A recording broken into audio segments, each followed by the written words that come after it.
Breaking news from WRAL. Coverage you can count on. And of course, we're taking a look at what's happening right now with Milton. It is moving away from Florida. Coming up, we'll talk about what they saw overnight last night. Officials and residents in Florida are starting to assess the damage left by Hurricane Milton. Why authorities are warning people not to leave their shelters just yet. Early voting is set to begin a week from today. What you need to know to make sure your vote counts. And we'll give you this live picture right here in Fort Myers, where the sun is trying to peek out. It is less than 24 hours after Hurricane Milton's impact. Here's what we know about that storm so far. At least 9 people are dead, and some 11 million or so are at risk for flash or river flooding. Right now, more than 3 million energy customers are without electricity in Florida. And state authorities are urging people to stay indoors so they can assess the damage caused by the storm. Take a look at this video. A security camera at a restaurant in Fort Myers Beach captured the impact of Milton's storm right there. The surge came in at an estimated 6 feet, the locals say, and you can see the water from the Gulf just covering the stairs of that restaurant there.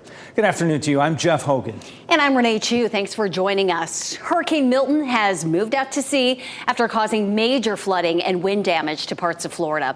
We have team coverage. We begin with meteorologist Elizabeth Gardner with a look at some of the impacts. And we're going to start, of course, with that satellite and radar picture. This is a look at where the storm is right now. And you can watch. We started the loop several hours ago, and you can see the center of circulation has moved well off the coast. There is still a little bit of lingering wind, a little bit of rain there on the east coast of Florida. But conditions there are gradually starting to improve somewhat. And when I say conditions, I mean just the weather. Of course, it's going to be quite some time before they can start the cleanup and try to get back to normal. There is 11 o'clock advisory still. 135 miles northeast of Cape Canaveral is where it is now, moving east at 20. So it is moving fast now. It still has winds at 80 miles per hour. So it is still a solid Category 1 hurricane. It will continue to move east, and then it goes south of Bermuda. And that's going to be the end of any impact that it has to land. And that is fortunate. Of course, it made landfall as a Cat 3 on the west coast of Florida last night at around 8:30 or so. And there were 4 things that caused issues here with this particular storm. Number one of them was the rainfall. You see the brown shaded area? That's where we saw up to 10 to 12 inches of rainfall. We'll zoom in and you can see there almost 10 inches in Tampa. That brown shaded area around Orlando was almost a foot of rain. And then the orange is going to be between 8 and 10 inches. And then you move out from there and it continues to decrease. So the rain and the flash flooding was really around central Florida, right along the path of the center of circulation. And then, of course, we had wind also around the center of circulation. It made landfall near Sarasota, winds at 102 miles per hour. That was the gust. St. Pete, which is up near Tampa, 90. And then Venice at 107, Tampa Bay at 98 miles per hour. And then the storm surge, of course, that's where the storm pushes all that water on shore. Fort Myers was at 5 feet, Naples at 5 feet, and then Port Canaveral and Key West were much lower than that. We did, of course, also have the tornadoes that caused deaths across parts of Florida. We had the hurricane force winds, gusts up to 102, the heavy rain up to 17 inches in a few places, and of course the storm surge at least 5 feet. But there'll be more information about the storm surge coming in. Of course, now that storm is moving out, and it'll be time for cleanup. And happening right now in the WRAL Live Center, this is a live look in Tampa right now. It was a very different story 12 hours ago. The sun is shining now, but Milton brought 18 inches of rain to St. Petersburg. I want to show you some video that we just got into the newsroom. St. Petersburg mayor said that it was spared the brunt of the storm from the surge, but the city still has very serious issues to address. Look at all of this water. Milton brought localized flooding as well as damage to the city's drinking water systems, infrastructure and power. He says they are actively working to restore those services to residents as quickly as they can. He said this was an unprecedented storm with very high winds, and the damage to the power system is more severe this time around. President Biden said he has pre-deployed thousands of federal personnel to areas affected by the storm. Michelle, thanks. Down power lines and blown transformers are blamed for widespread power outages. This is video of a transformer fire in Altamont Springs, Florida. It's a suburb of Orlando. Power crews are already in position to get to work once it is safe. Let's bring in WRAL's Chris Lovingood now with how local crews are joining the effort. Chris. Well, Renee, line workers with the city of Rocky Mount right now, they are on their way to join the effort to restore power in Ocala, Florida. That's where they're on their way at this time. I spoke to someone maybe in the last 45 minutes, and they say that they are going to be there in the next 5 to 6 hours. Now, Marion County, where Ocala is, it has more than 60,000 people without power. Now, I checked that number just minutes ago, and one of the Rocky Mount line workers headed to Florida. His name is Marshall Langley. Climbing power poles, getting electricity flowing again, whatever help that he can give, Langley says he will give. My heart and feelings, man, it goes out to all those people out there that have lost power and going through flooding and lost their homes and anything. I mean, it's terrible. Now, it's going to take more people like Marshall Langley to get power restored in Florida. At last check, the amount of people, as we just mentioned, in the state of Florida without power right now, more than 3 million, Jeff. All right, Chris, thanks for that. The folks, some of them who left their homes in Florida ahead of Milton's arrival, are coming to North Carolina. And WRAL's Kelsey Comfy spoke with people on I-95 in Johnston County. Some of them are sleeping in their cars because hotels are full. Many of the folks who evacuated from Florida are making North Carolina their temporary home. We've even seen a few cars here with Florida tags at this rest stop along I-95 in Johnston County. Our crews spoke with people who have been traveling hundreds of miles out of state to find a place to stay. A hotel manager along I-95 says a lot of people from Florida are booking rooms. Our crews even saw some folks sleeping in their cars at rest stops. We spoke with a man who works at a rest stop in Johnston County. He says people who were driving in from Florida are taking the evacuation orders seriously. When they say run, they running. I think that's a good thing that they're listening, because you can never determine what the storm is going to do. There's been a lot of traffic. When I come in the morning, they be lined up everywhere. Our crews spoke with people who say they were only able to pack their most important items, and they aren't sure what will be left back home when they're able to return. Kelsey Coffey, WRAL News in Johnston County. We were spared from the impact of Hurricane Milton, but people in western North Carolina are still struggling to recover from Helene. This morning, Governor Cooper signed a bipartisan bill allocating additional funding for recovery from Helene. And just before this newscast, we got an update on the situation in Buncombe County.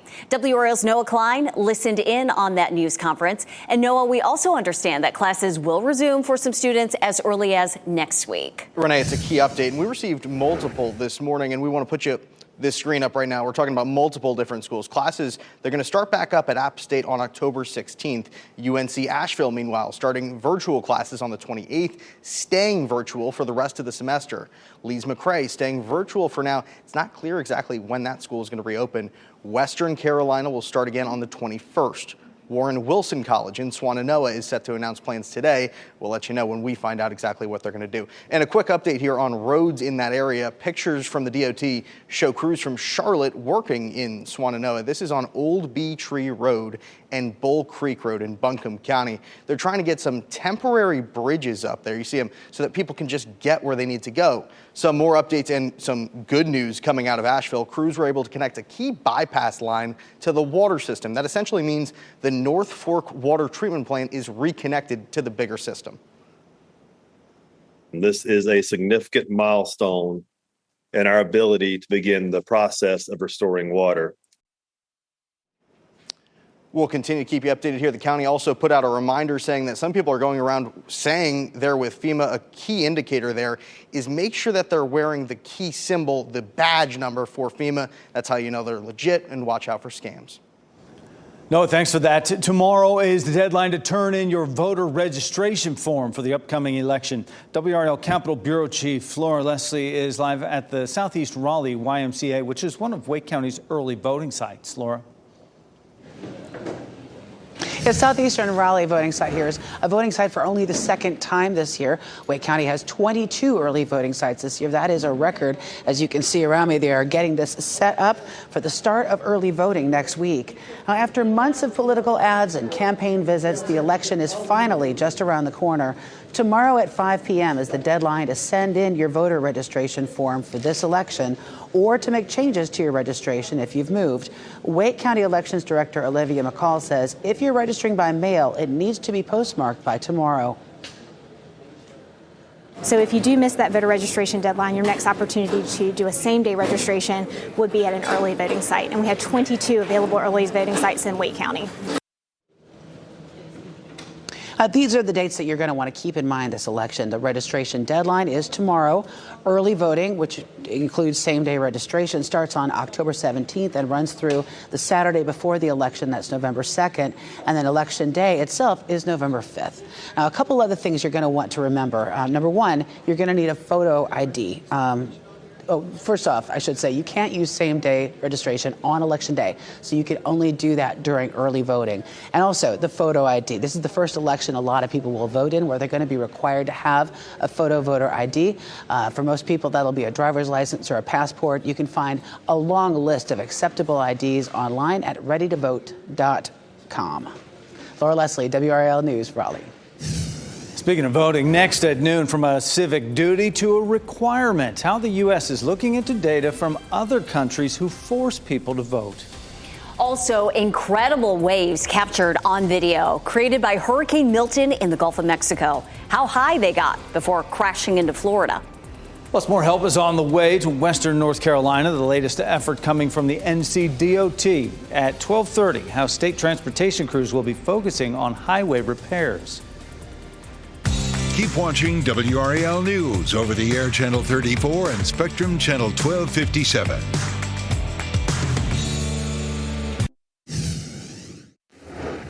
Right now, voting in the U.S. is voluntary, but nearly 24 countries have policies mandating their citizens cast ballots during elections. Most of those countries are in Latin America. Now, researchers in the U.S. are analyzing data on the impacts required voting has on turnout rates. Ted Lindner takes a closer look. Have you ever wondered what the effects would be if everyone of legal voting age was required by law to cast a ballot? Compulsory voting is when there is a legal requirement for people to participate in elections. After analyzing existing data, Dr. Shane Singh of the University of Georgia reveals compulsory voting laws bolster election participation.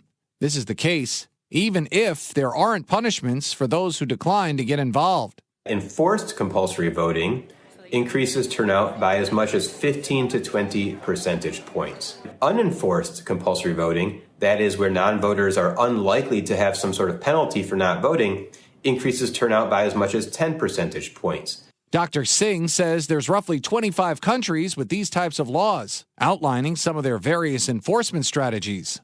If you don't vote, you get a fine for not turning out. Maybe it's $20 like in Australia. In a country like Brazil, you might not be able to renew your passport. Compulsory voting even occurred in one U.S. city many years ago. And that was in Kansas City in the late 1800s. Meanwhile, the research also indicates these policies can decrease class and racial disparities among voter turnout rates. Dr. Singh even says parties and politicians who are more left-leaning typically do better in elections in regions with required voting. And that was Ted Lindner reporting. In Australia, failure to vote can result in a $20 fine. A total of 744 million people live in countries with compulsory voting laws.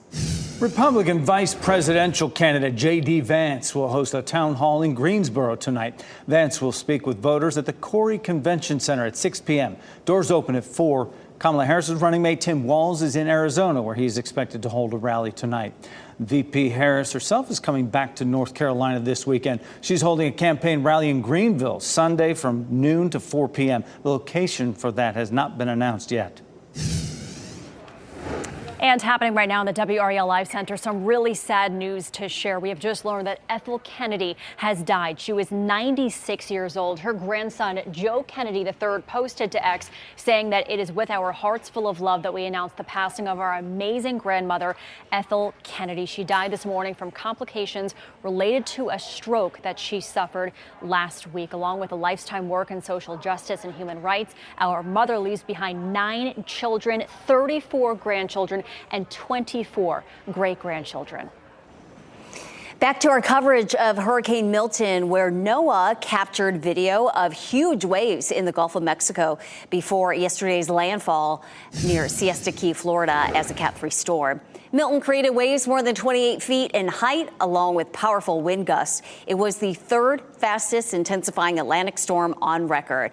And after reaching Category 5 stage in the Gulf, Milton weakened to a Cat 3 when it made landfall. But still, it caused a lot of destruction and damage across central Florida. Meteorologist Elizabeth Gardner in the WRAL Severe Weather Center. And the danger is not over with flood levels, rising river levels there in Florida as well.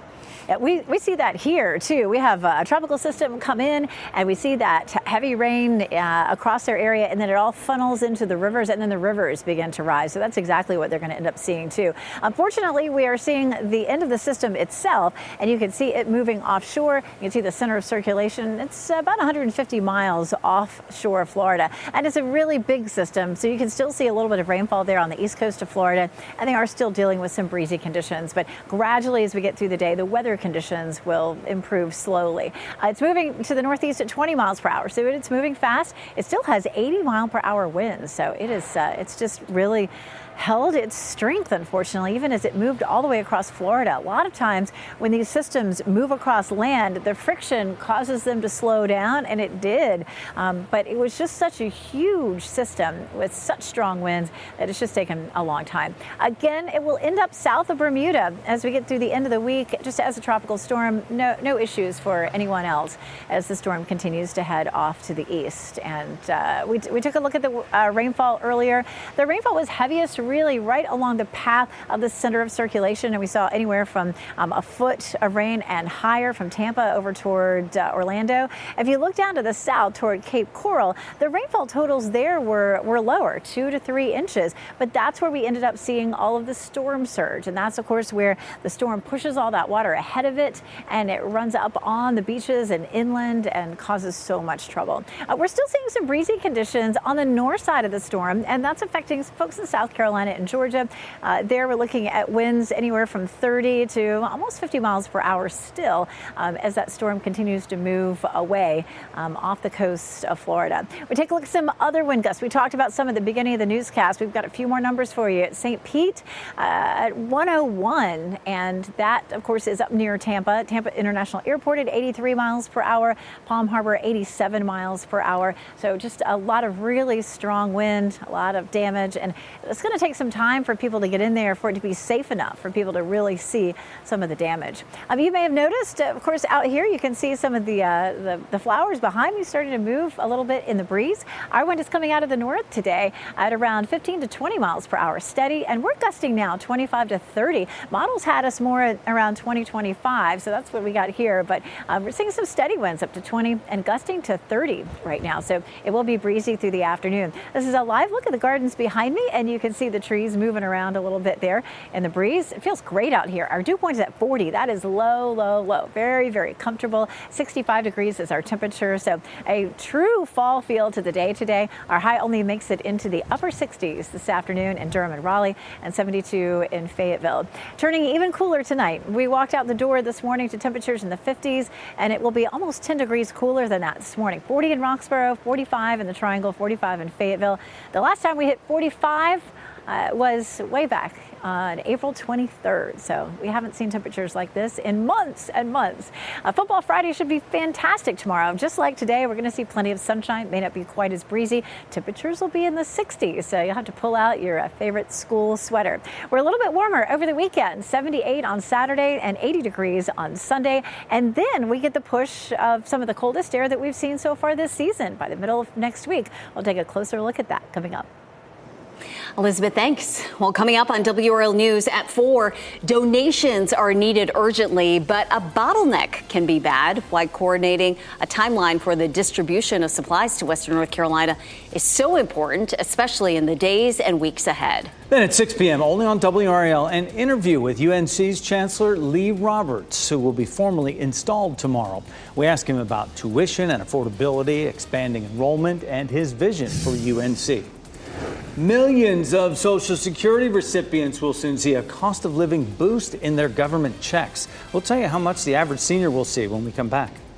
And why some iPhones are being stolen seconds after they're delivered. The company most likely to fall victim to theft.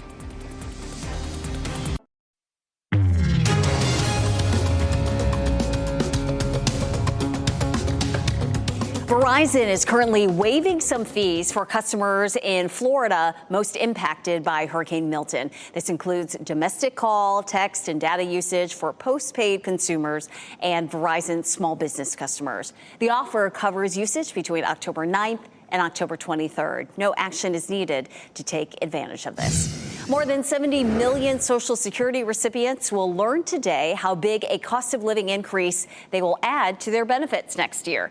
The increase is determined by the September Consumer Price Index, which marks the end of the fiscal year. Analysts predict the increase will be about 2.5% for next year, smaller than the previous 2 years. The average Social Security benefit is about $1,900 a month. AARP estimates the increase will be $50 a month. Thieves are snatching AT&T iPhones right off of front porches across the U.S. Those devices are stolen when they're dropped off by FedEx, some being snatched within seconds of being delivered. This is confirmed happening in places around here like Apex. The theft happened so quickly, in some cases, the thief and FedEx driver crossed paths. Investigators say the porch pirates are armed with tracking numbers so they know what's being delivered and where it's going. Another reason behind the wave of thefts, AT&T typically does not require a signature on delivery, but FedEx is now requiring it for those phones. Amazon is expanding its same-day delivery of prescription drugs. The online giant will offer the service in another 20 U.S. cities next year. With the expansion, Amazon Pharmacy will be able to reach nearly half of the U.S. with same-day delivery service. Amazon has been pushing deeper into healthcare and trying to speed up deliveries of medications. It says in most cases, when customers order a prescription by 4 p.m., they can receive it at home by 10 p.m. Hurricane Milton produced tornadoes that raced across Florida, leaving a trail of debris. You're looking at video out of St. Lucie County, Florida. Watch as part of the building soars over the camera with debris swirling all around it. More on recovery efforts there. DOT crews are headed to the western part of our state to help speed up road repairs following Hurricane Helene. The work that lies ahead right after the break. Meantime, here are your winning NC Education lottery numbers. We'll be right back.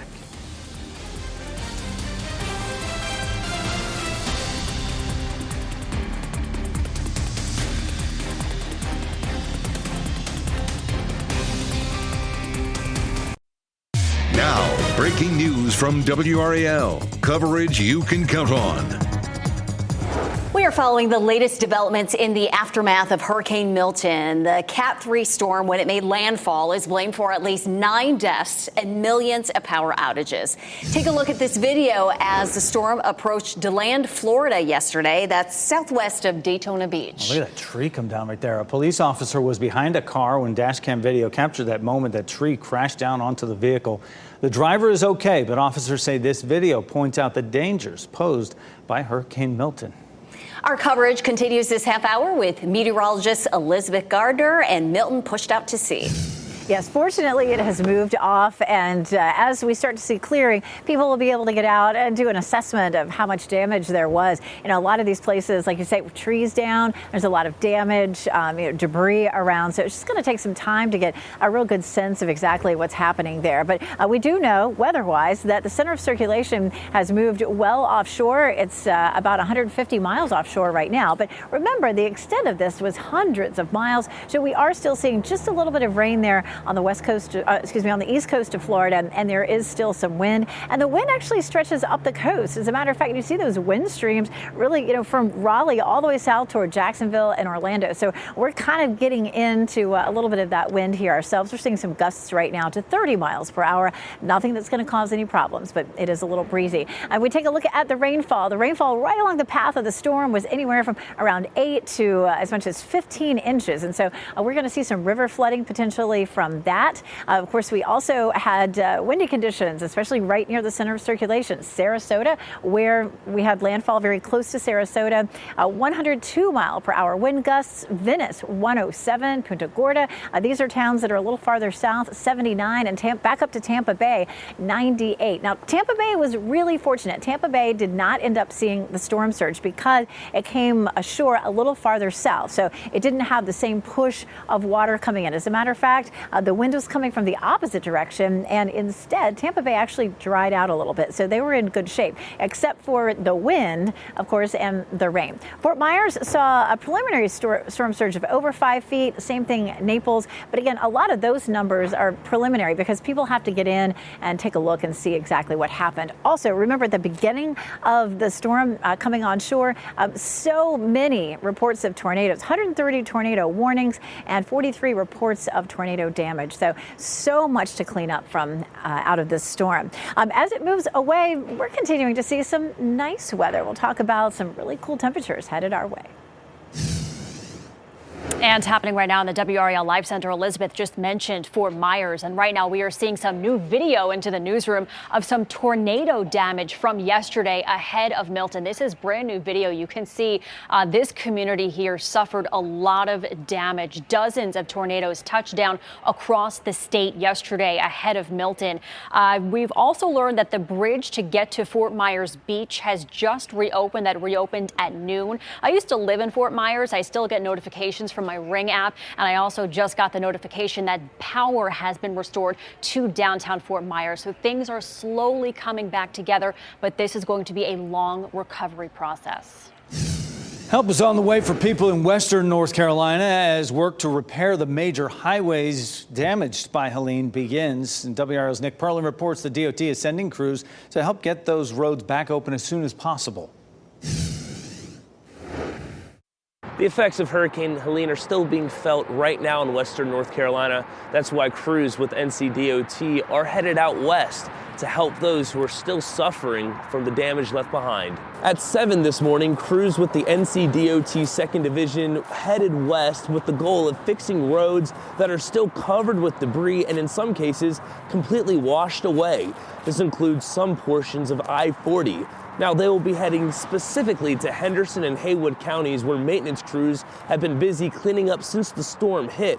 They want to give some of those crews relief to those who've been working since Helene hit western North Carolina. They also want to help those who are still dealing with the damage left behind. To see houses and facilities and infrastructure like power lines, water lines just washed away. And we may have part of a road washed out down here, but they have miles of roadway washed away. Now, crews with NCDOT say the recovery process in western North Carolina is going to take a while. That's why they think it's so important to get out there and help those people who are still being affected. In Raleigh, Nick Perlin, WRAL News. Today, we'll get an update on the effort to restore drinking water to people in western North Carolina. Governor Roy Cooper and EPA Administrator Michael Regan will discuss the situation this afternoon in Asheville. They'll talk about the federal support the area is getting to test drinking water sources and to repair damaged water lines. We're expecting to hear from them at about 3:45. Before that, the governor will be in the town of Marshall in Madison County to get a look at the recovery there. In Orange County, the Hillsborough Police Department is looking for supplies to assist several senior living facilities in western North Carolina. They're asking for donations such as senior protein shakes, adult diapers, bed pads, twin XL sheets and comforters, and new pajamas. Supplies may be brought to the main police office on North Churton Street until 5 today. Our fundraising effort to help people in Western North Carolina is exceeding our imagination. So far, WRAL Cares has raised more than $925,000 from just under 4,000 donations. Just scan the QR code on your screen or go to WRAL.com and search Help to Donate. You'll also find a list of other ways that you can help support North Carolinians in need. Love to see that number get to 1 million. We have another important reminder for you. Tomorrow is your last chance to register to vote in the November general election. If you aren't sure whether you're registered or not, you can go to the State Board of Elections website and use the voter search tool. Early voting begins a week from today. We also have an entire section on WRAL.com for people impacted by Hurricane Helene. Now just visit the NC Capital section on our website. Balancing work, taking care of family, and life in general can be overwhelming. Coming up, find out how to recognize emotional exhaustion and what steps you can take to overcome it. Also, think your toothbrush is clean? Think again. We'll tell you about the hundreds of viruses that might be hiding in your bathroom.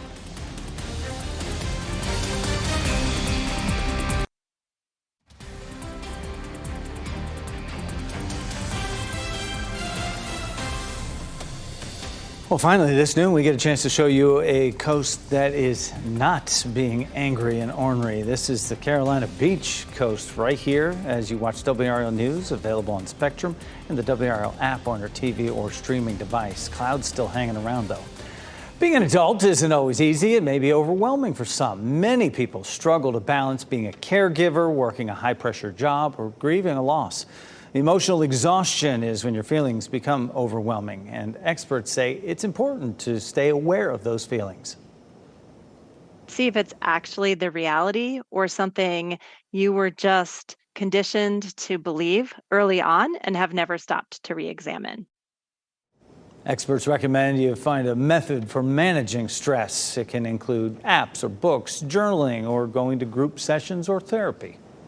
Melinda French Gates has launched a new $250 million fund to improve women's mental and physical health. Action for Women's Health will help address the health inequities between men and women. Interested organizations can apply to receive a share of this funding. French Gates previously said she decided to financially support reproductive freedoms after the Supreme Court's decision that allows states to decide abortion rights. This next story might make your skin crawl. Researchers say they've identified more than 600 different viruses living on shower heads and toothbrushes. Many of the microbes on toothbrushes come from a mixture of the human mouth and the surrounding environment. Viruses on shower heads may originate from water sources. Okay, so not all of the viruses will make you sick.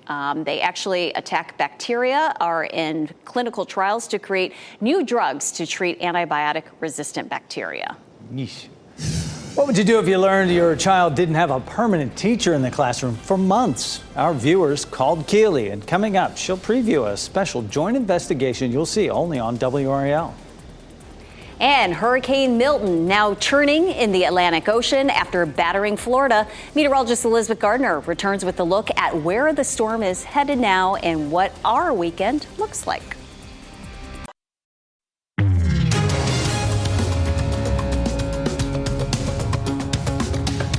Five on your side at WRAL's Education Insider are looking into the teacher shortage plaguing our state. Keely Arthur is here now. And Keely, as of right now, there are hundreds of vacancies out there. Yeah, here are the latest figures on that. Statewide, there are 787 vacancies for special education teachers and 2,355 for other teachers. In Wake County alone, more than 200 positions remain unfilled. This issue has become so severe that one Wake County parent wasn't informed that her son, who is nonverbal, had no permanent teacher. She said she only found out about it when he began to regress, and a staff member at Athens Drive Magnet High School then confirmed that his class had been without a permanent teacher for the entire semester. That just seemed a little weird for them to not tell me. And then a week later, I got an email from the vice principal saying that they hadn't had a teacher for the entire time that the school year had been in play. Now, we had done this interview with Jennifer back in September. I spoke with her this week. She says her son Corbin is still without a permanent teacher. Instead, there are 3 other teachers splitting teaching duties in his class.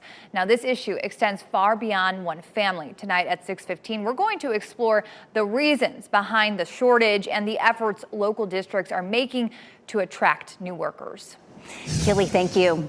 Back to our coverage of Hurricane Milton and the stories of survival. A mother and her 4 children were rescued from rising floodwaters early this morning after heavy rain inundated their Lakeland, Florida neighborhood.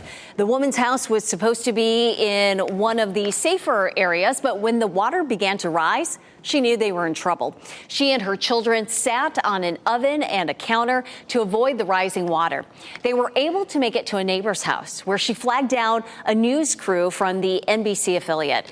Minutes later, a driver used his car's headlights to light a path for the family. Everyone is expected to be okay. Such harrowing times that we're seeing right there. And as the storm has moved off the coast, it's picked up a little bit of speed, getting out of here a little quicker. Elizabeth Gardner on the WRAL weather patio right now. It's moving at 20 miles per hour now, so it will move fast. It will pass south of Bermuda and not close enough to it to cause any problems. So this is the end of the trouble that Milton is going to cause. Now, of course, there's still going to be a lot of cleanup. And as we said earlier, rivers will begin to rise because of all the rain. In some places, we had pockets in Central Florida where we had a foot or more of rain. We take a look at satellite and radar. There's still a good bit of rain on the north side of this, but it's moving offshore. We didn't have much rain, a little bit of light shower activity right along the coast. We didn't have any rainfall here, but we're seeing breezy conditions. You can see those wind streams. Our wind is coming out of the north, and it's gusty. Winds up to around 30 miles per hour. This is a pretty look at the gardens right behind me, and things are moving around. You can hear the trees rustling. You can see them if you turn around and take a look. 65 is our temperature, and our dew point's 40, so it feels really nice out here. And we'll probably keep it in the upper 60s for today. That's cool. A bit cooler than normal. Our normal highs in the mid 70s. So we are gusting in Durham and Raleigh to 30 miles per hour. The gusts are in that white box on the right, 31 in Fayetteville, but 19 in Clinton, 24 in Rocky Mount. Our winds, though, are steady at about 15 to 20 miles per hour right now. And you can see those 20 mile per hour winds are likely to stick with us up until around 5 or 6 o'clock before it starts to taper off. It's a cool afternoon, but beautiful. I mean, completely clear skies up above me, 69 in Durham and Raleigh, 72 degrees in Fayetteville. So it feels fantastic. Kind of feels nice to have the jacket on out here. Speaking of a jacket, I'm going to be trying to dig mine out of somewhere because look at this. Overnight tonight, we're going to drop into the low to mid 40s. Roxborough looking at 40. Now that could end up being 30s in some of the outlying areas there in Person County. With these clear skies, we might have another treat. If you remember back to May, some folks were actually able to see the aurora, and it looks like there's a small chance that it would be visible overnight tonight. You can see the forecast, how it comes all the way down into North Carolina, and we're in that white area, which means maybe possible, sort of like it was back in May. But this is a more likely, so that's one of the forecasts. The more likely forecast is that visible area is probably going to be just a little bit to our north, but it would potentially be worth it. Just make sure you grab your jacket as you're headed out. Temperatures warm up for us a little bit over the weekend. We're looking at temperatures in the 70s on Friday, looking at a high of around 80 degrees on Saturday and Sunday. Check out our tailgate forecast. It is the Canes season home opener, 7 o'clock on Friday. Ahead of that, if you're going to be headed out there for maybe at 5 o'clock or so, it'll be around 70 degrees. It's going to be really pretty. After the game, a cool 55 degrees. So beautiful fall evening for us on Friday. Also perfect for Football Friday. Those temperatures are likely to be into the 60s, so grab your sweatshirt for Football Friday. Temperature outlook, it's likely that we'll stay almost through the end of October, all the way through the 20th with below normal temperatures. And take a look at this. Look ahead to Tuesday and Wednesday. Highs in the low to mid 60s and overnight lows in the low 40s. Before you know it, we're going to be starting to talk about frost around here. We can wait on that, Elizabeth. Thanks for that. Next year's Met Gala features a lineup of fashion-forward men, the black male co-chairs, making history at this year's event. Right after the break. First, here's a look at the winning Powerball numbers. We have 25, 32, 43, 53, 66. The Powerball is 10, and the multiplier is 3.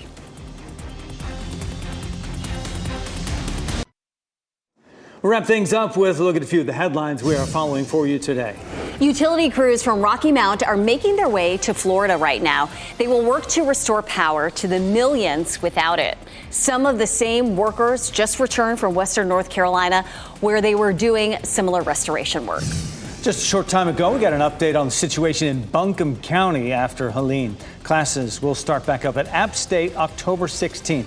UNC Asheville is starting virtual classes the 28th and staying virtual for the rest of the semester. Lee's McRae is staying virtual for now. It's not clear when that will reopen on campus. Western Carolina will start classes the 21st. Some good news for Asheville, though. The crews were able to connect a bypass line to the water system, getting it working again. However, 36,000 people there still do not have power. Donald Trump's running mate, J.D. Vance, will host a town hall in Greensboro tonight. Vance will speak with voters at the Corey Convention Center at 6 p.m. Doors open at 4. Kamala Harris's running mate, Tim Walz, is in Arizona. He is hosting a rally tonight there. Well, the first time in Met Gala history, the 2025 event will be co-chaired by all black men. This year's event is called Superfine, Tailoring Black Style. Actor Coleman Domingo, racing driver Lewis Hamilton, rapper A$AP Rocky, and producer Pharrell Williams are co-chairing the event. They'll work with Vogue editor-in-chief Anna Wintour and honorary co-chair LeBron James. The gala usually draws its theme from the Met's spring exhibition. It all goes down in New York City, May 5th. Emily in Paris in Rome.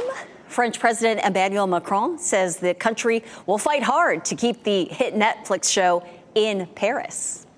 I've just been so focused on Gabrielle and Alfie that I forgot what it feels like to be single. The end of season 4 revealed that the lead character would be heading to Rome, catching many viewers by surprise.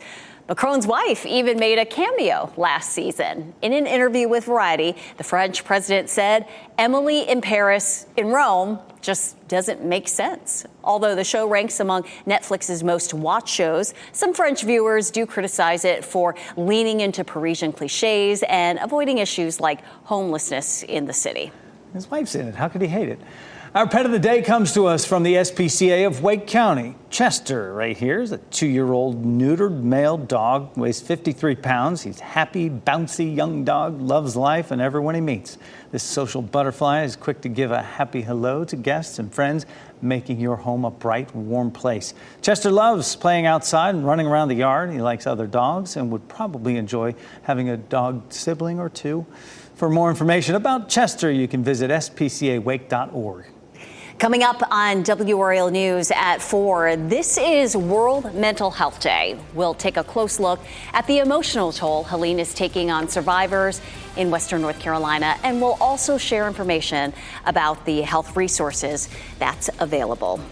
NBC News Daily is next on WRAL Local News. Your next update in the next 30 minutes. I didn't mean to cut you off there. That's all right. You can get breaking news updates anytime on our WRAL News app. Have a great day. Keep watching WRAL News over the air Channel 34 and Spectrum Channel 1257.